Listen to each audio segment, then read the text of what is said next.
नमस्कार, future express में आप सभी का स्वागत है। मैं हूं वीरेंद्र कुमार और इंडस्ट्रीज पे निफ्टी बैंक पर आपकी अप्रोच क्या हो 12 से लेकर 3:30 तक इस कार्यक्रम में बातचीत करेंगे। हमारे साथ आशीष बहती होंगे आज बातचीत करने के लिए इंडस्ट्रीज पे, स्टॉक फ्यूचर्स पर, ऑप्शंस पे। आशीष नमस्कार, कार्यक्रम में स्वागत है। मैं आता हूं आपके पास आपके व्यूज के लिए, लेकिन उससे पहले एक बार जरा निफ्टी को लेके आइए।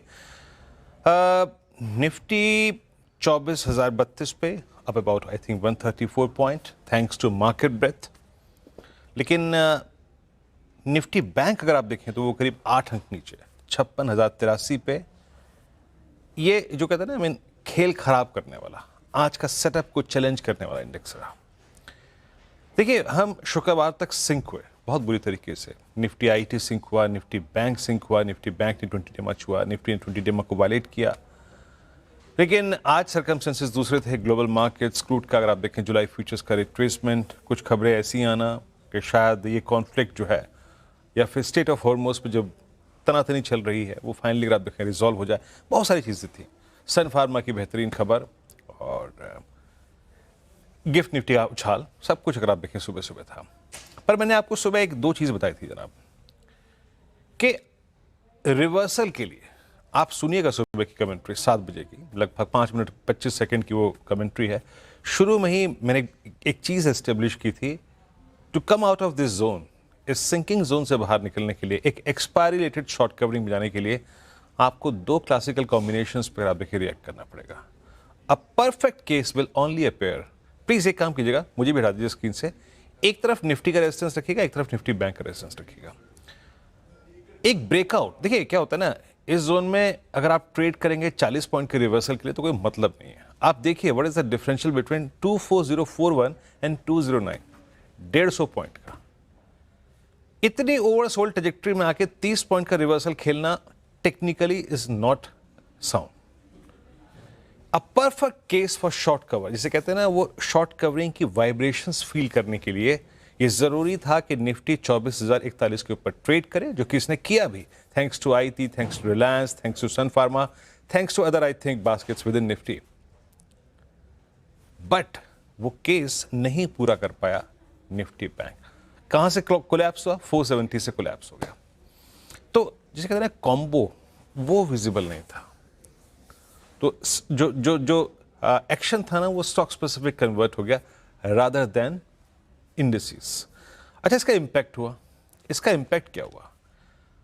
वो कॉल जो कल एक्सपायर होनी थी, मान लीजिए सिद्धांत था इन प्रिंसिपल 10 पे, आज गैप अप हो गया, 24,040 मिल गया, वो 10 की हो गई, 15 की, 20 की, अब कॉल आइटर वहां पे आ गया। दिखाता हूं मैं आपको, लेके आइए जरा प्लीज कॉल्स। अब निफ्टी पे बात करेंगे, टारगेटेड डिस्कशन ऑन निफ्टी। अब आप जरा 24,000 और 24,100 पे कॉल आइटिंग देखिए और थोड़ी मेरी बातों को समझिएगा जो मैं बारीकी से कह रहा हूं। 24,000 और 24,100 पे कॉल राइटिंग, यहां पे लोडिंग देखिए आप, 24,1.5 करोड़, 24,1.5 करोड़, यानी अप्रोक्सीमेटली 3 करोड़ 10 लाख का आउटस्टैंडिंग हुआ, and it's more than high. और इवन 24,200 पे करीब करीब 1 करोड़ 30 लाख का। But at the same time 24,000 पे पुट राइटिंग भी है, 1.5 करोड़ का आउटस्टैंडिंग, रीजनेबली अगर आप देखें ओके। और इट सीम्स कि निफ्टी ने अब अपनी ट्रेजेक्टरी को एस्टेब्लिश कर लिया है फॉर एक्सपायरी। समझिए मेरी बात, एक ट्रेजेक्टरी को एस्टेब्लिश कर लिया फॉर एक्सपायरी, और वो क्या है? नीचे की तरफ मेरे ख्याल से 23,950 कंसिडरिंग 24,000 की पुट। और एक बात और ध्यान दीजिएगा, मैंने 23,950 क्यों बोला? जाइए चार्ट पे लगाइए, और चार्ट को जब आप लगाएंगे तो 20 डे में आता है, यानी आज का लो, यानी आज का open point is exactly 20 day exponential average, जिसको हमने शुक्रवार को वायलेट किया था। यानी अब आपके पास नीचे क्या है? 24,000 का पुट राइटर विद आउटस्टैंडिंग वाई ऑफ 1.45 CR और 24,945, that's 20 day exponential average.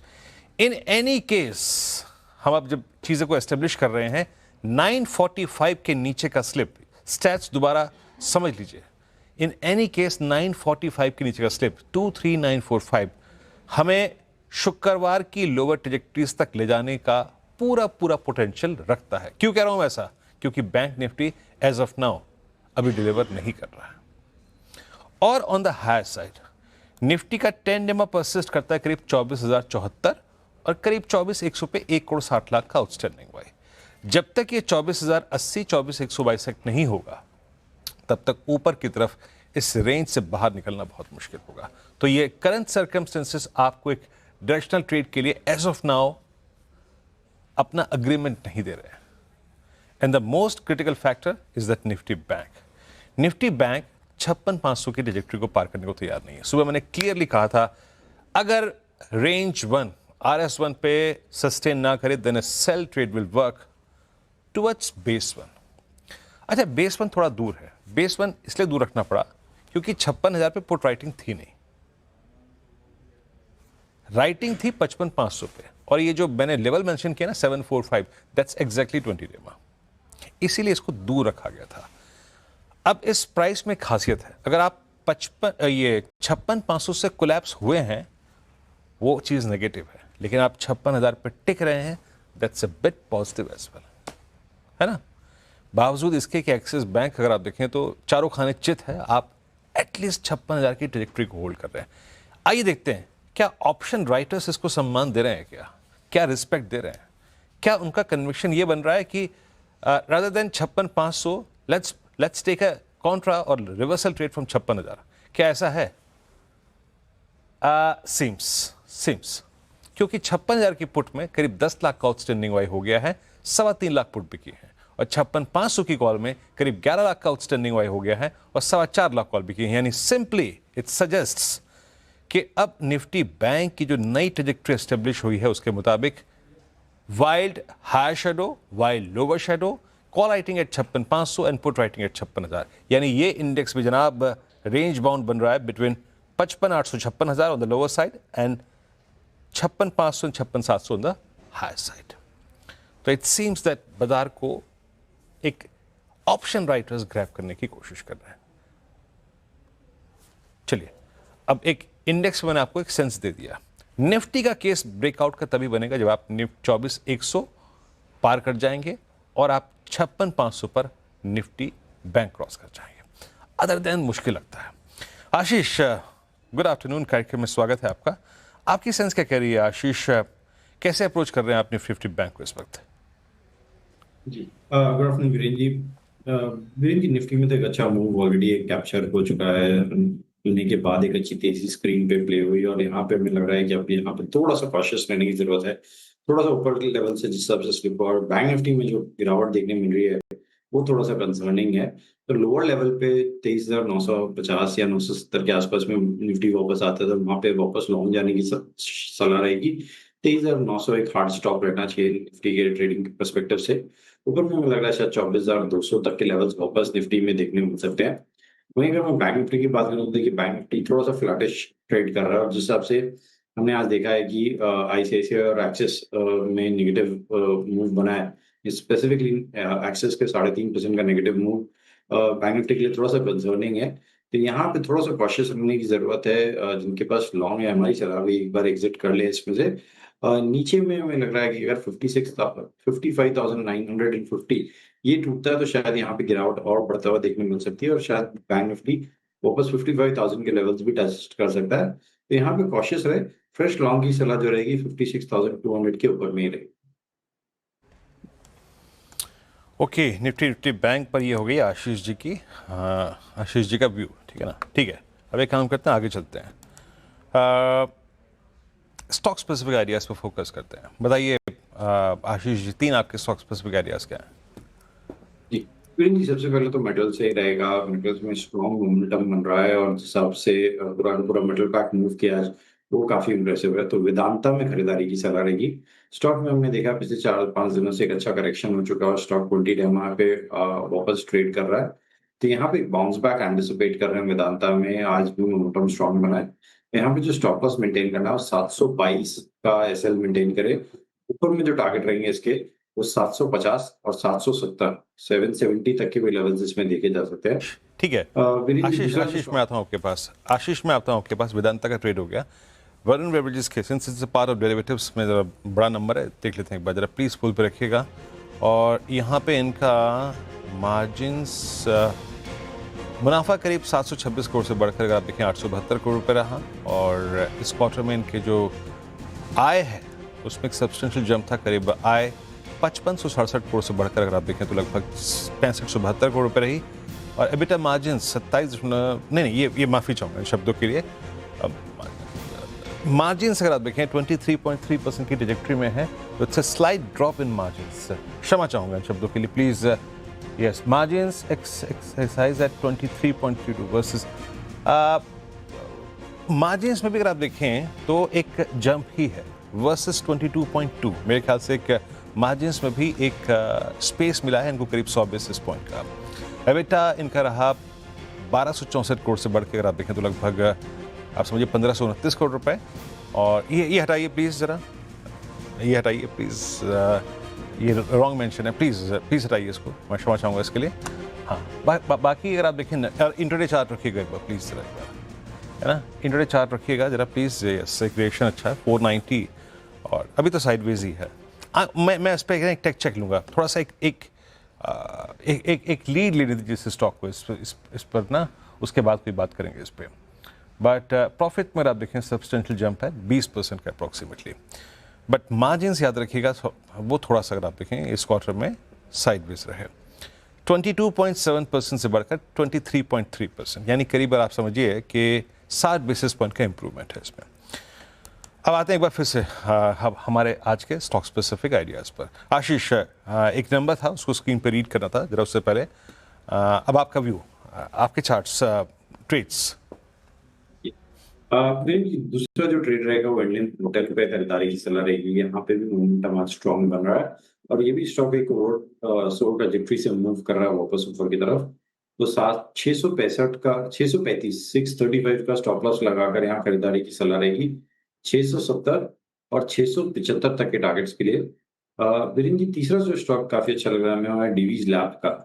Divi's lab या पूरे को पूरा आज फार्मा स्टॉक में अच्छा एक मोमेंटम अपसाइड में देखने मिला है। डीवीज लैब को ट्रेड करने की सलाह रहेगी। 6350 6350 का यहाँ पे स्टॉप लॉस लगाना है। ऊपर में जो टारगेट रहेंगे वो 6600 और 6750 तक के भी लेवल्स इसमें देखे जा सकते हैं। ओके, दिवीज लैब 6467 पे आपका एक लॉन्ग वाला। एक ही काम करिए, एक एक करके सारे ट्रेड्स को यहाँ पर फिर देख लेते हैं। और पहला ट्रेड रखिएगा वेदांता, मेरे ख्याल से फ्यूचर्स करीब 750-770 के लक्ष्य के लिए। 722 का स्टॉप लॉस है यहाँ पर और करीब 735 पर ट्रेड करता हुआ अच्छा रिस्क रिवॉर्ड रेशो।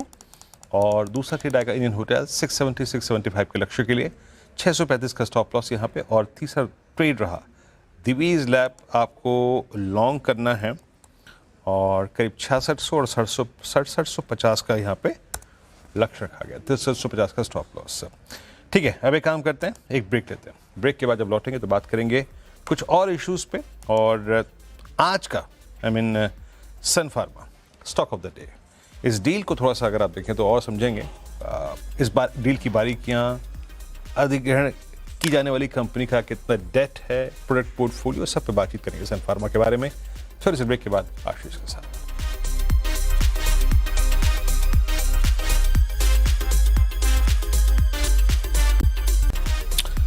ओके, चलिए अब एक काम करते हैं सन फार्मा। देखिए, ऑर्गेन के इस अधिग्रहण को शायद बाजार काफ़ी समय से सेंस कर रहा था, अभी से नहीं, पिछले 1-2 महीने से। लेकिन फाइनली अगर आप देखें ये डील, अब इसका खाका पूरा प्रस्तुत हो चुका है। अभी कुछ देर पहले अगर आप देखें दिलीप सांघवी साहब की एक प्रेस कॉन्फ्रेंस हो भी रही थी। लेकिन अब पूरी इस डील के स्ट्रक्चर को समझते हैं और ये सन फार्मा के लिए उसके प्रोडक्ट पोर्टफोलियो कितना माइलेज होगा, डील का साइज़ क्या है, कितना डेट है ऑर्गेनॉन के ऊपर, उसको समझते हैं। आशीष बताइए विस्तार से। देखिए, ना कि सिर्फ सन फार्मा के लिए, अगर आप पूरे भारतीय फार्मा इंडस्ट्री के इतिहास में भी देखें तो इससे बड़ा एक्विजिशन अब तक देखने को नहीं मिला। बहुत बड़ी बेट लगाई है यहाँ पर ये यूएस की जो कंपनी है ऑर्गेनन, इसको खरीदने के लिए। और $11.75 बिलियन की जो एंटरप्राइज वैल्यू है, इसके करीब यहाँ पर एक सौदा होते हुए नजर आएगा। अब दरअसल अगर आप देखें तो ऑर्गेनन को $14 प्रति शेयर के हिसाब से हिस्सा यहाँ पर खरीदा जाएगा, जो कि मौजूदा भाव से तकरीबन 24% का प्रीमियम है। और ख़ास बात है कि ऑर्गेनन के शेयर होल्डर्स के लिए बढ़िया बात, फ्राइडे के सेशन में हमने देखा भी था कि इस स्टॉक में तकरीबन 30% का सर्ज देखने को मिला। लेकिन ये कंपनी दरअसल वुमेन हेल्थ के कारोबार में और बायोसिमिलर में भी एंट्री यहाँ पर सन फार्मा की हो जाएगी। अब चिंता की बात सिर्फ और सिर्फ एक डेट ही है। डेट बहुत ज़्यादा सब्सटैंशियल है, तकरीबन आप देखें तो $8.5 बिलियन के करीब का डेट है जो कि सन फार्मा को आगे जाकर चुकाना पड़ेगा। और ग्रोथ भी अगर देखें तो अभी तक इतनी खास नहीं है, हालांकि सन फार्मा का ट्रैक रिकॉर्ड रहा है कि एक्विजिशन करने के बाद यहाँ पर टर्न अराउंड देखने को मिले और इस अगले साल तक यहाँ पर ये एक्विजिशन और जो पूरी प्रक्रिया है, ट्रांजैक्शन है, ये कंप्लीट होता हुआ नजर आएगा। सुबह 8 बजे माफ़ कीजिएगा, कंपनी ने एक कॉन्फ्रेंस कॉल भी होस्ट किया था और थोड़ी देर पहले हमने प्रेस कॉन्फ्रेंस भी सुनी थी और इसकी बड़ी बातों मैं आपके साथ शेयर कर देता हूं। इसमें दरअसल अगर आप देखें तो बताया जा रहा है कि पोर्टफोलियो काफ़ी हद तक मजबूत होता हुआ नजर आएगा। जो नए सेगमेंट्स हैं जैसे विमेंस हेल्थ है, बायोसिमिलर मार्केट है, यहाँ पर सन फार्मा की पोजिशनिंग और एंट्री से प्रोडक्ट पोर्टफोलियो का विस्तार होगा और इस एक्विजिशन से सिनर्जिस्टिक बेनिफिट भी यहाँ पर देखने को मिल सकते हैं। हालांकि यह बात भी साफ यहाँ पर मैनेजमेंट में मिस्टर दिलीप सांघवी ने साफ कर दी कि बात सही है कि इन्वेस्टर्स को डेट को लेकर काफ़ी ज़्यादा चिंता है, लेकिन प्रायोरिटी ये बनी रहेगी कि इस डेट को जल्द से जल्द चुकाया जाए। सन फार्मा के पास तो पर्याप्त नकदी है, हालांकि इस एक्विजिशन को फंड करने के लिए अतिरिक्त डेट की आवश्यकता होगी और धीरे धीरे कैश फ्लो जैसे इंप्रूव होंगे, यहाँ पर डेट रीपेमेंट का प्लान रखा गया। लेकिन क्योंकि जैसे कि आप बता भी रहे थे कि बहुत दिनों से मार्केट में चल रहा था और स्टॉक ने ऑलरेडी इसके ऊपर रिएक्शन दे दिया, तो आज दरअसल आप देखें तो मार्केट ने इसके पॉजिटिव साइड को देखा। फिलहाल तकरीबन 7% की तेजी आपको नजर आएगी। जी, सन फार्मा स्टिल डे हाई की ट्रैजेक्टरी में और अभी तक एक स्टॉक ऑफ द डे की तरह ये बन के उभरा है। शुक्रिया आशीष इस पूरी बातचीत के लिए। अब आशीष जी के पास चलते हैं इस पर व्यू जानने के लिए। Ashish ji, 1738, I mean all दो इट्स न्यूज़ फ्लो का दिन है तो शायद स्टॉक को इस वक्त अगर आप देखें रिस्क रिवॉर्ड रेशो तय करना मुश्किल है। सुबह हमारे आज CNBC आवाज़ के प्लेटफॉर्म पे बहुत क्लियरली एक व्यू दिया गया था कि आज ये एक बहुत अच्छा रिएक्शन देगा और इस पे आज फोकस करने का दिन है। खुला फ्लैट, उसके बाद तेज़ी आई। अब कैसे अप्रोच करना चाहिए 1738 पर? क्या सप्लाई विजिबल है क्या हायर लेवल से? जी विनीत जी, देखिए रिवर्सल तो स्टैब्लिश हो चुका है क्योंकि स्टॉक थोड़ा सा वीक स्पेस में ट्रेड कर रहा था पिछले 8 से 10 ट्रेडिंग सेशन से, और एक गैप जो बना था 1 अप्रैल को वो भी पूरा फिल होता हुआ देखने मिल रहा है। मुझे लग रहा है इस मोमेंटम में चेज किया जा सकता है, ऊपर में 1800 तक के भी लेवल्स स्टॉक में देखे जा सकते हैं इजीली। और यहाँ पे कोई भी डिप में खरीदारी की सलाह है। नीचे में एक जो स्टॉप लॉस मेंटेन करना चाहिए वो 1710 के करीब पे कैसे मेंटेन करें। ओके, सन फार्मा पे एक टेक हो गया, एक टेक्निकल व्यू। एक ब्रेक अब लेते हैं यहाँ से और जब ब्रेक के बाद लौटेंगे तो बात करेंगे आज के सस्ता ऑप्शन ट्रेड की। हाजिर होते हैं। स्वागत है कार्यक्रम में एक बार फिर से आपका। चलिए अब एक काम करते हैं, यहाँ से ऑप्शन ट्रेड पिक कर लेते हैं। निफ्टी उसी 24,033 की रेंज को मेंटेन करके चल रहा है। बताइए आशीष, ऑप्शंस में कहाँ क्लियर विजन है आपके पास? क्लोजिंग तक कहाँ बनेगा पैसा? विनीत, अंबुजा सीमेंट में मोमेंटम स्ट्रॉन्ग बना हुआ है और इसे ऑप्शन के थ्रू चेज करने की सलाह रहेगी। 470 की जो कॉल है उसमें खरीदारी की जा सकती है और रुपए पे ट्रेड कर रही है 470 की वीक की कॉल। इसमें जो स्टॉप लॉस मेंटेन करना है वो 13 रुपए का ऐसे मेंटेन करे। ऊपर में 25 और 35 तक के टारगेट भी इसमें देखे जा सकते हैं। ओके, अंबुजा सीमेंट्स की 470 की स्ट्राइक आपको पिक करने। आशीष बहुत बहुत शुक्रिया, आप इस कार्यक्रम में शामिल हुए। सभी स्टॉक्स इंडिसेस पर आके आपने एक ब्रेक, अगली मुलाकात 2 बजे कमाई का। तब तक के लिए नमस्कार।